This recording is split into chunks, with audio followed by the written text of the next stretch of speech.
আমি এই বিশ্ববিদ্যালয়ে পড়ালেখা করেছি এবং আমার আগে সুলতান সালাউদ্দিন টুকু সে আমার ইমিডিয়েট ঢাকা বিশ্ববিদ্যালয় থেকে পাশ করেছেন।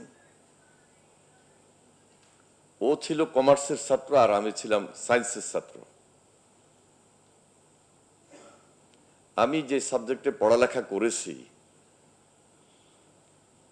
হয়তোবা আমি আপনাদের মতোই একজন সায়েন্টিফিক বা সায়েন্সের উপর একটু বিশেষজ্ঞ হওয়ার ক্ষেত্রেই নিজে অবদান রাখতে পারতাম। আমি বিশ্ববিদ্যালয়ের আমার ডিপার্টমেন্ট পাশ করে কোনো বিশ্ববিদ্যালয়ের শিক্ষকও হতে পারতাম, কিন্তু পারিবারিক কারণেই হোক আর বিগত সময়ে আমরা যে সময়ে ছাত্র রাজনীতি করেছি আন্দোলন সংগ্রামের কারণে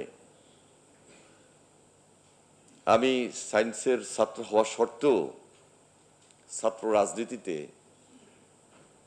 স্কুল জীবন, কলেজ জীবন এবং বিশ্ববিদ্যালয় জীবনে সবচেয়ে বেশি অ্যাক্টিভ ওয়ার্ক করার মাধ্যমে সবসময় আপনাদের মতোই অনেক সময় প্রতিবাদ মুখর বা কথাবার্তা, আলোচনা, মত বিনিময়, মিছিল, মিটিং,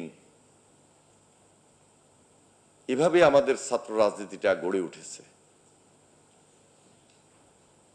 তা আমি যদি একজন ধরে নিই বিশ্ববিদ্যালয়ের শিক্ষক হতাম, হয়তোবা আমি আমার যে বিষয় সাবজেক্ট তার উপরে আমি খুব বেশি এক্সপার্ট হতাম এবং সেখানে আমার একটা সীমাবদ্ধতা থাকতো। আমি যেহেতু applied chemistry and chemical technology নিয়েই পড়ালেখা করেছি, ওই ইন্ডাস্ট্রিয়াল জগতেই বা পড়ালেখা কেমিস্ট্রির জগতে আমি খুব বেশি দক্ষতা নিয়ে থাকতাম। কিন্তু আমি ছাত্র রাজনীতি করার সুবাদে ধারাবাহিকভাবে আজকে জাতীয় রাজনীতিতে নিজে অনেকগুলা সাইড আমাকে দেখতে হচ্ছে।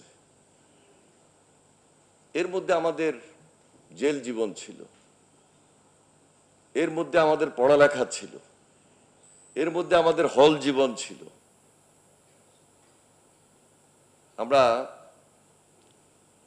বিশ্ববিদ্যালয়ে যখন ভর্তি হই খেলাধুলার সঙ্গে খুব বেশি এঙ্গেজ ছিলাম।